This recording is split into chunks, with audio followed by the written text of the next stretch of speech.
जिस देश में ड्राइवरों की सेफ्टी सुरक्षा के बारे में कभी ध्यान ना दिया गया हो, ड्राइवरों के लिए कोई अच्छी फैसिलिटी ना दी गई हो, उस देश में अगर ड्राइवर कम नहीं होंगे तो क्या आपको लगता है ड्राइवरों की जनसंख्या वहां पर ज्यादा होगी? कभी नहीं होगी। नितिन गडकरी जी काफी बार बोल चुके हैं कि हमारे भारत में ड्राइवरों की संख्या बहुत कम है। इतनी कम कि अगर 100 ट्रक है तो उसमें से 40 ट्रक बिना ड्राइवर के खड़े हुए हैं। आप समझ सकते हो कि 40% ड्राइवरों की कमी है। जितने भारत में ट्रक हैं उन पे अभी 40% ट्रक बिना ड्राइवर के खड़े हुए हैं। लेकिन क्यों खड़े हैं? क्यों ड्राइवर नहीं बन रहे? क्यों नए ड्राइवर ट्रकों पे नहीं आ रहे हैं? क्यों नए लोग गाड़ी नहीं सीख रहे? इस पर नितिन गडकरी जी ने कभी ध्यान नहीं दिया, जो कि बहुत जरूरी है ध्यान देना। इस पर बहुत जरूरी है ध्यान देना, क्योंकि आने वाले टाइम में अगर ड्राइवरों की सेफ्टी सुरक्षा के बारे में नितिन गडकरी जी ने काम नहीं किया तो 60% ट्रक जो चल रहे हैं वो आने वाले कुछ ही सालों में 30% पे आ जाएंगे और देश की अर्थव्यवस्था इतनी ज्यादा खराब हो जाएगी कि जिसका हम अंदाजा भी नहीं लगा सकते।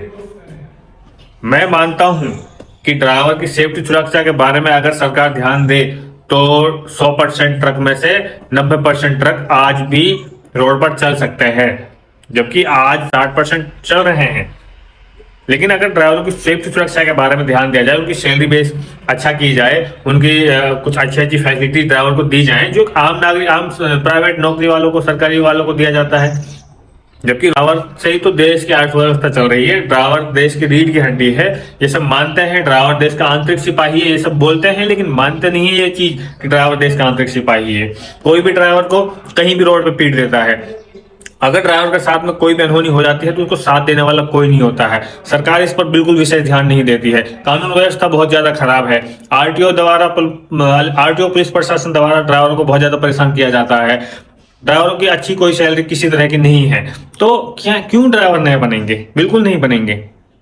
मैं गारंटी दे के बोल सकता हूं कि अगर ड्राइवरों की सेफ्टी सुरक्षा के बारे में ध्यान दिया जाए, उनकी अच्छी सैलरी की जाए और उन पर विशेष ध्यान दिया जाए तो ड्राइवर बहुत ज्यादा एक्स्ट्रा आपके पास में पेंडिंग में रहेंगे। गाड़ियां आपकी चलती रहेंगी, एक्स्ट्रा ड्राइवर और पेंडिंग में रहेंगे।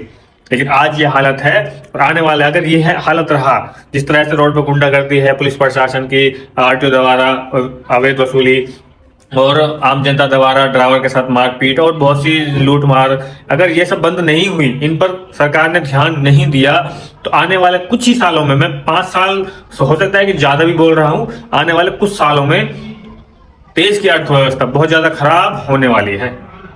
मैं नितिन गडकरी से बार बार बोलता हूं कि आप ड्राइवर की सेफ्टी सुरक्षा के बारे में, पहला मुद्दा सेफ्टी सुरक्षा में बार बार क्यों बोल रहा हूं? क्योंकि ड्राइवर को कोई भी रोड पर कहीं भी रोक के पीट देता है, उसका ड्राइवर को कोई इंसाफ नहीं मिलता है। बताओ फिर कौन हिम्मत करेगा? नई जनरेशन ड्राइवर बनने की सोच ही नहीं रही है। जो ऑलरेडी पुरानी जनरेशन है, जिनकी मजबूरी है, कोई भी मजबूरी है जिसकी वजह से ड्राइवर गाड़ी लेके चल रहा है, एक मजबूरी की वजह से चल रहा है। जिस दिन उसकी मजबूरी खत्म हो गई वो भी नहीं चलाएगा गाड़ी। तो नई जनरेशन की तो बात ही छोड़ दो आप। तो नितिन गडकरी जी, आप इस पर खास ख्याल रखें, खास ध्यान दें। ड्राइवरों की सेफ्टी सुरक्षा के बारे में बहुत इंपॉर्टेंट चीज है ये। तभी हम जो अर्थव्यवस्था चल रही है ड्राइवरों से, इसमें सुधार लाया जा सकता है। ड्राइवर और सरकार मिलकर बहुत कुछ अच्छा कर सकती है अपने भारत देश के लिए। बाकी आपका इस पर क्या विचार है? आप अपने अपने कमेंट्स में अपने विचार कमेंट्स में जरूर डालें और ये वीडियो नितिन गडकरी जी तक जरूर पहुंचाएं।